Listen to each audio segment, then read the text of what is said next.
Salut à tout le monde, j'espère vous retrouver en pleine forme. Bienvenue dans votre site maths et physique en poche. Aujourd'hui, je vais traiter avec vous l'étude d'une fonction, bien sûr toujours dans le cadre de vous préparer au jour J de l'examen national. Donc voilà, on va commencer d'abord, voilà une fonction f de x. On va la traiter d'une façon sans même regarder les questions bien sûr posées parce que je vais vous montrer comment on étudie une fonction bien sûr d'une manière plus claire. Donc voilà, première des questions à se poser, c'est de chercher le domaine de définition d'une fonction. Alors là, vous savez que quel que soit x appartenant à R, vous savez bien sûr que x au carré est supérieur ou égal à 0. C'est-à-dire que 1 plus x au carré est supérieur ou égal à 1. 1 étant supérieur à 0, ça veut dire quoi? Donc 1 plus x au carré est toujours strictement supérieur à 0. C'est-à-dire si je pose ln de 1 plus x carré comme étant égal à ln de t, avec t égale à 1 plus x carré, vous savez que la fonction ln de t, elle est définie pour t strictement supérieur à 0, et comme on a t égale à 1 plus x carré est supérieur à 0, ça veut dire que cette fonction est bien définie, quel que soit x appartenant à R, c'est-à-dire que votre domaine de définition n'est autre que R, donc c'est moins l'infini plus l'infini.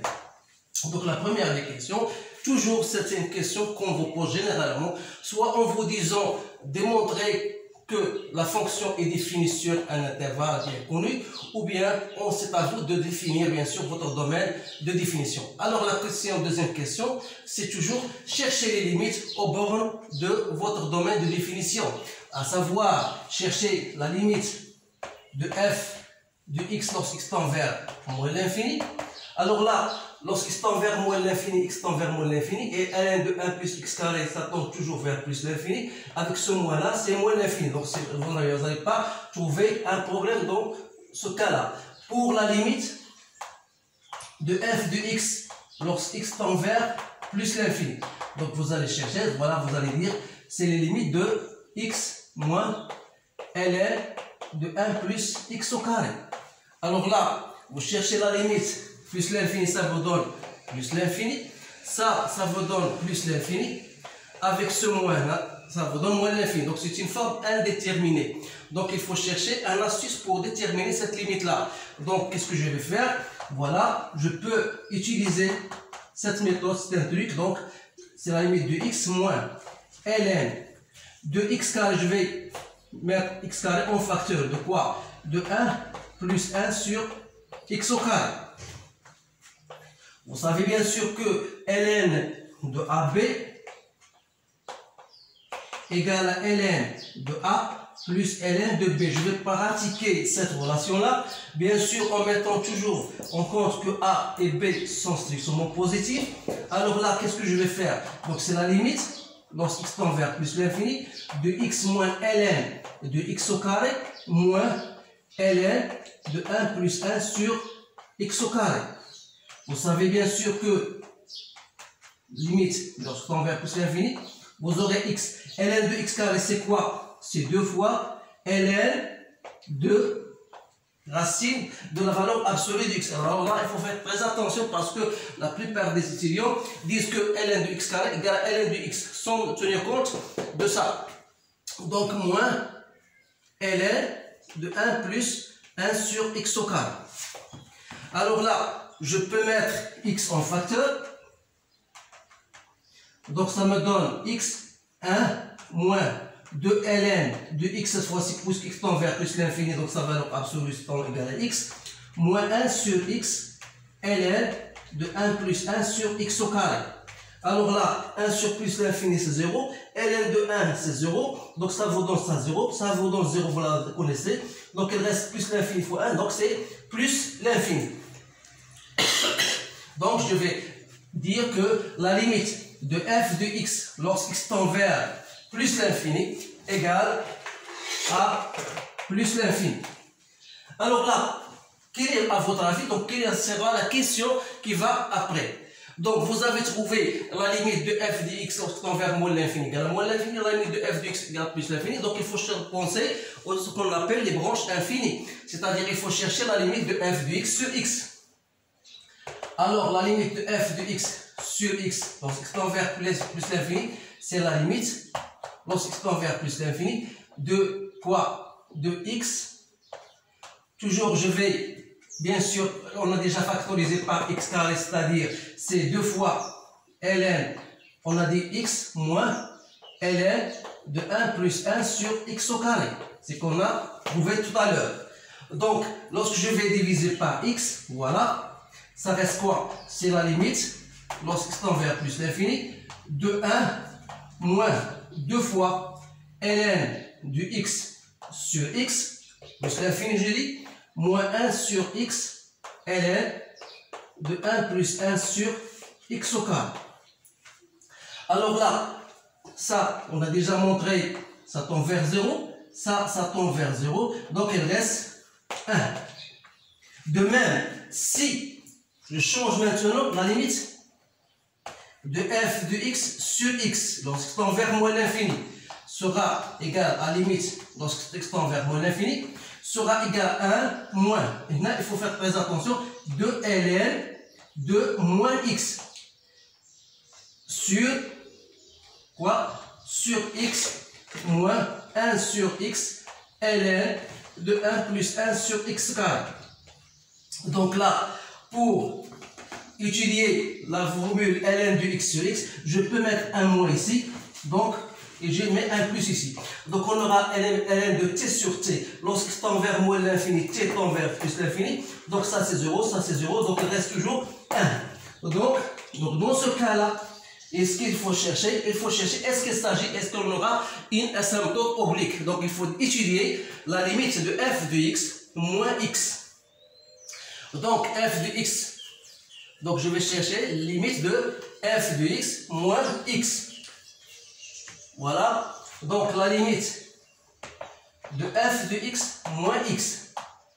Lorsque x tend vers plus l'infini, donc c'est toujours la limite, lorsque x tend vers plus l'infini, de moins ln de 1 plus x au carré.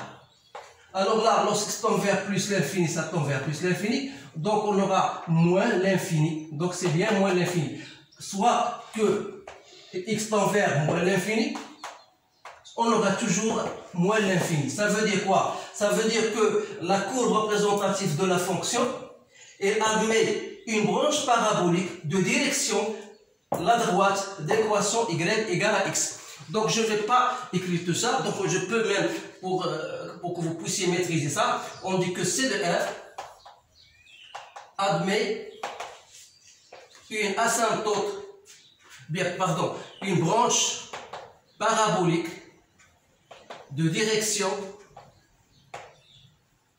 la droite d'équation y égale à x. Je m'excuse si je crée en abrégé, donc vous allez écrire bien sûr toute la phrase. Donc voilà la conclusion et l'interprétation géométrique de ce que nous avons obtenu. Maintenant, une fois j'ai déterminé les limites, donc on doit chercher la dérivée, c'est-à-dire on doit chercher f' de x. Alors, toujours, il faut mentionner bien sûr que vous avez une fonction dérivable. Pourquoi? Parce que c'est la composée de deux fonctions dérivables qui à tout x fait correspondre moins ln de 1 plus x carré. Ça est une fonction dérivable sur R et ça est une fonction dérivable bien sûr sur R. Donc la composée de deux fonctions dérivables est une fonction dérivable. Alors je peux chercher dans ce cas f' de x n'est autre que la dérivée de x c'est 1 moins. Alors là, la dérivée, je te rappelle, la dérivée de ln de u de x, c'est quoi? C'est u' de x sur u de y. Donc vous devez apprendre cela.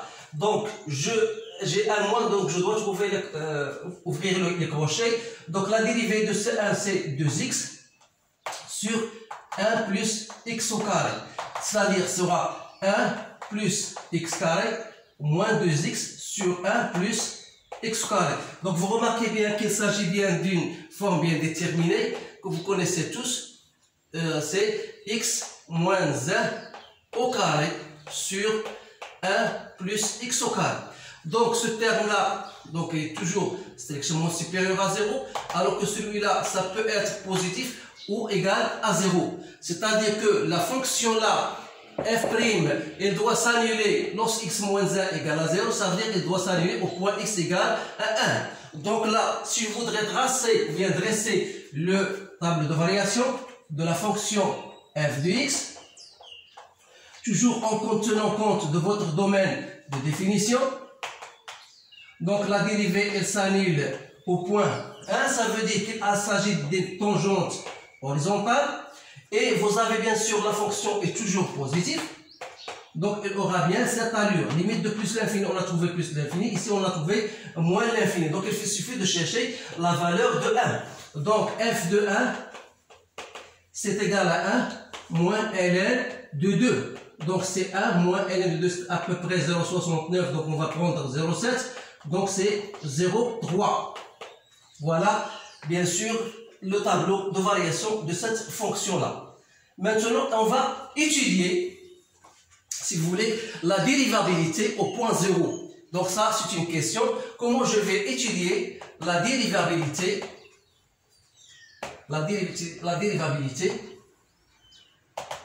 de f au point 0. Alors là, il faut chercher d'abord f de x moins f de 0 sur x moins 0. Remarquons bien sûr que f de 0 n'est autre que 0. Donc il reste f de x sur x. C'est-à-dire c'est 1 moins ln de 1 plus x au carré sur x. Alors, pour chercher la limite de f de x moins f de 0 sur x moins 0, lorsque x tend vers 0, donc ce sera la limite lorsque tend vers 0 de 1 moins ln de 1 plus x au carré sur x.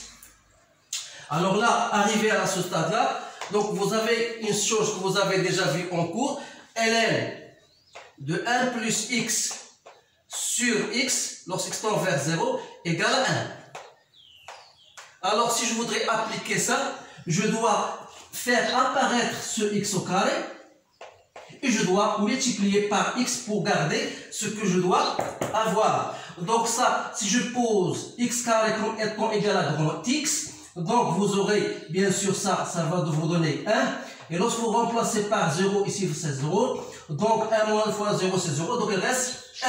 C'est-à-dire que la fonction là est dérivable au point 0. Qui dit dérivable, ça veut dire que la fonction, ou bien la courbe représentative de la fonction admet une tangente que vous devez connaître, bien sûr, son équation. Donc je vais étudier, ou bien je vais déterminer l'équation de la tangente au point 0. Donc voilà, ça c'est une question qu'on vous demande toujours. Donc l'équation de la tangente. Je m'excuse toujours si j'écris en abrégé. Donc l'équation de la tangente au point 0. C'est-à-dire c'est y que vous devez apprendre ces choses-là. F' de 0 fois x moins 0 plus f de 0. Alors là, vous avez déjà trouvé f' de 0 puisque la fonction était dérivable et on a trouvé la limite égale à 1. Donc 1 fois x c'est x, f de 0 égale à 0. Donc l'équation de la tangente au point 0, c'est y égale à x parce qu'on va l'utiliser dans ce cas. On va bien sûr faire ou bien tracer la courbe représentative de la fonction f. Maintenant, une fois j'ai trouvé, bien sûr, vous avez le tableau de variation, je dois savoir est-ce que j'aurai un point d'inflexion. Alors là, je dois chercher f seconde de x. Alors on a déjà trouvé f', donc c'est x moins 1 au carré sur 1 plus x au carré. Vous devez chercher bien sûr la dérivée une autre fois de cette fonction-là. Alors là, vous avez une forme de f sur g. Vous allez bien sûr appliquer votre formule f'g moins f g' sur g au carré. Donc je dois le faire directement. C'est 2. Et sans oublier bien sûr que fn', c'est n fn moins 1 fois f'. Ces choses-là, vous devez bien les apprendre parce que sinon, vous risquez bien sûr de se tromper. Donc 2, x moins 1 fois la dérivée de x moins 1, c'est 1, que je dois multiplier par 1 plus x carré. Ensuite, je fais moins x moins 1 au carré fois la dérivée de ça, c'est 2x, le tout sur 1 plus x au carré, le tout au carré. Donc j'aurai bien sûr, regardez bien, donc x moins 1, 2. Donc si je dois factoriser, donc je dois utiliser, je vais mettre x moins 1 en facteur, donc c'est en facteur de 1 plus x carré, et donc il reste quoi ici? 2 fois x moins 1, donc il reste un x moins 1. Le tout sur 1 plus x au carré. Donc c'est 2x moins 1. Donc x carré moins x carré, c'est bien. Donc là, on aurait 1 plus x. Donc vous aurez 1 plus x sur 1 plus x au carré, le tout au carré. Donc ici, c'est facile à dire. Donc c'est 2x au carré moins 1 fois 1 plus x au carré, le tout au carré. Alors, arrivé à ce stade-là, vous devez bien sûr chercher où s'annule la dérivée seconde pour déterminer les points d'inflexion. Vous avez x égale ou bien égal à plus ou moins 1. Donc, vous avez deux points d'inflexion, c'est-à-dire au point 1 et au point moins 1. Donc, qu'est-ce qu'il faut chercher? Il faut chercher f de 1 qu'on a déjà trouvé, c'est 0,3. C'est bien ça. Et donc, il reste chercher f de moins 1 qui sera égal à moins 1 moins ln de 2, c'est-à-dire moins 1 moins 0,7. Donc, c'est à peu près moins 1,7. Donc, il faut bien noter ces deux points d'inflexion parce qu'on aura besoin de ces deux points d'inflexion. Au point 1, son image, c'est 0,3. Et au point I2, c'est moins 1,7. Alors là, une fois que vous avez déterminé le point d'inflexion, on vous demande certainement d'étudier la concavité de la fonction. C'est-à-dire que vous avez étudié le signe de f seconde. Donc, f seconde. Donc ici, vous avez un tableau, vous allez faire un tableau. Donc f seconde, vous avez le moins 1 et le 1. Donc, la fonction, elle s'annule dérivée seconde et s'annule au moins 1. Donc ça c'est simple, ça x carré 1 plus x carré est toujours positif, le reste x carré moins 1. Vous avez une équation de second degré qui présente deux valeurs de solution moins 1, et là le signe de a à l'extérieur des racines, c'est-à-dire ici et là. Donc ici ça sera moins, ça veut dire que la fonction aura l'allure vers le haut, ici vers le bas, ici vers le haut. Donc ce sont des choses très intéressantes que vous devez savoir. Maintenant, il s'agit donc, on va maintenant tracer, je pense, la courbe représentative de la fonction. Alors là, pour le traçage, bien sûr, il faut toujours mettre devant vous, bien sûr, votre tableau de variation. 1, 2, 1, moins 1, moins 2. Alors là, j'ai oublié de vous dire, parce que on a montré que l'équation, voilà, on a dit que l'équation de la tangente au point 0, c'était égal, y égale à x. Voilà. Mais, on a aussi dit qu'on a une branche parabolique de direction y égale à x.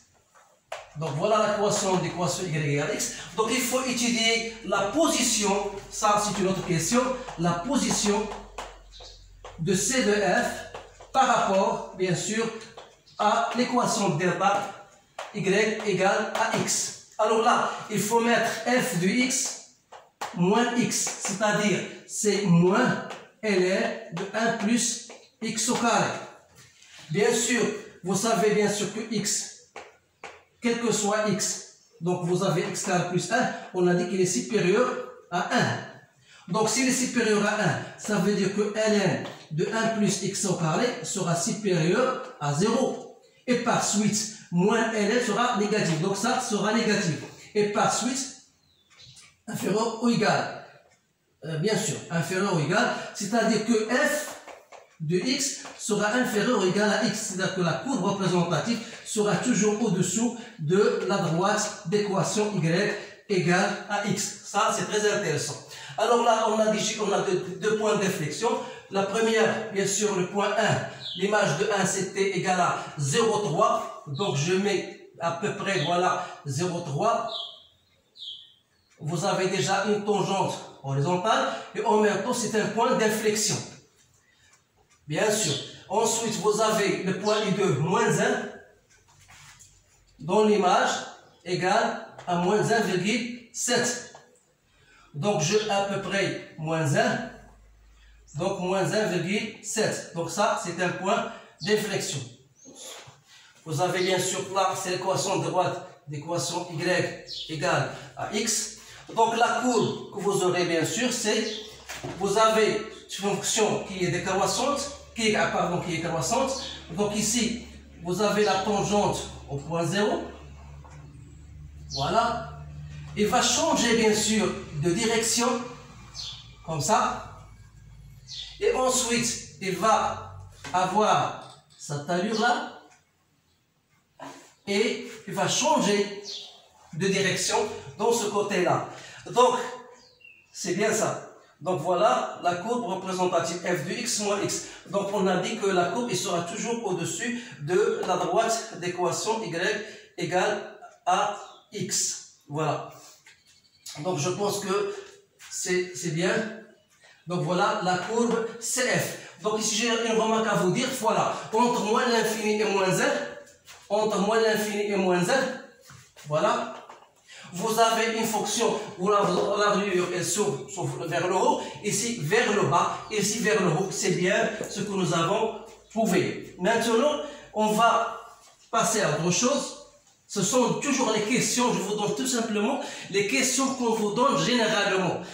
La première question, si on va par exemple faire la restriction, on dit voilà, soit G, la restriction de F sur l'intervalle I moins l'infini 1. Moins l'infini, oui, jusqu'au 1. Voilà, je fais ça.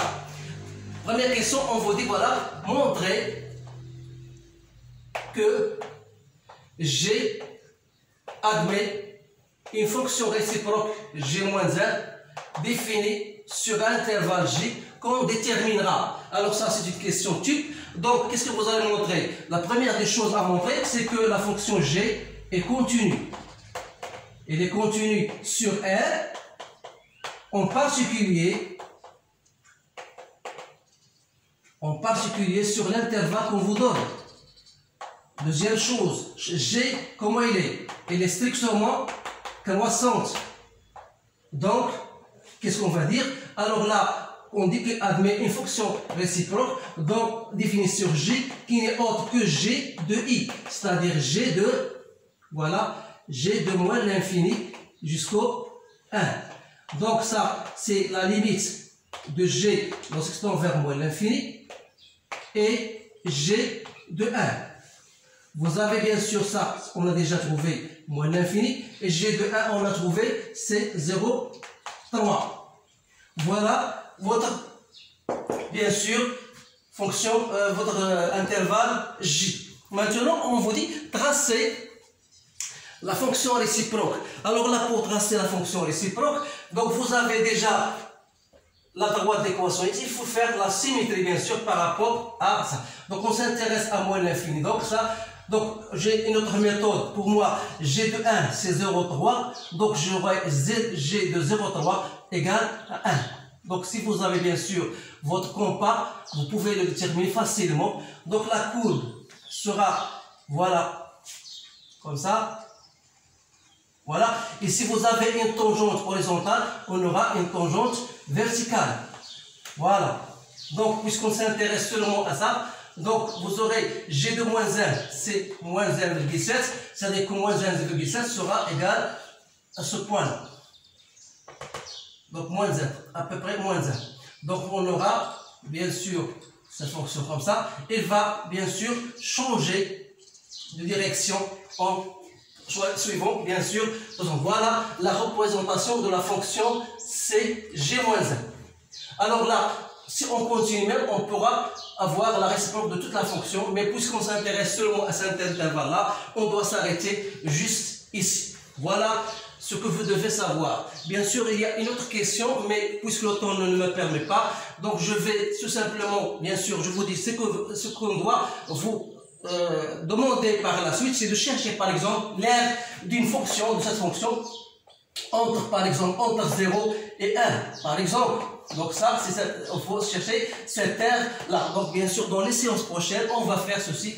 Donc, soit on vous demande par exemple une suite liée à cette fonction-là. Par exemple, on vous dit une suite U0 égale à E, par exemple.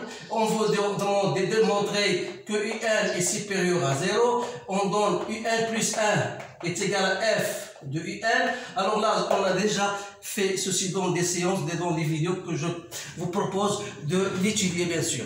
Donc, il ne me reste qu'à vous remercier, bien sûr, de votre attention. Et si jamais, bien sûr, dans les séances prochaines, Inch'Allah, on va étudier d'autres fonctions plus compliquées, soit comportant la fonction exponentielle, soit logarithme, soit les deux à la fois. Donc, dans l'attente, dans la séance prochaine, je vous remercie et je vous souhaite une bonne chance et je vous dis à bientôt.